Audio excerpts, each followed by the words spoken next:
কুষ্টিয়ার কুমারখালী ও খোকসায় বিএনপির পৃথক কর্মী সভা অনুষ্ঠিত হয়েছে। বুধবার খোকসা পাইলট স্কুল মাঠে এবং কুমারখালী পৌর অডিটোরিয়ামে এ কর্মী সভা অনুষ্ঠিত হয়।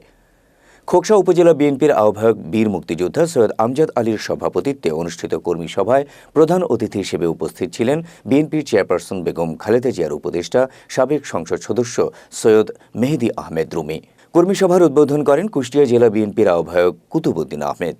এ সময় বক্তব্য রাখেন কুষ্টিয়া জেলা বিএনপির সদস্য সচিব জাকির হোসেন সরকার, যুগ্ম আহ্বায়ক শেখ সাদি সহ দলীয় নেতাকর্মীরা। এই দল চালাচ্ছে কুষ্টিয়াতে তাদের ব্যক্তিগত, তাদের ইচ্ছা মতন, তাদের আত্মকেন্দ্রিক, তাদের লোকজন দিয়ে কয়েকটা জায়গায় কমিটি দিয়েছে। আহ্বায়ক কমিটি বাতিলের দাবিতে আমরা 3 দিনব্যাপী কর্মসূচি গ্রহণ করেছি। সেই কর্মসূচির আজকের প্রথম দিনে এখন আমরা বিক্ষোভ সমাবেশের আয়োজন করেছি।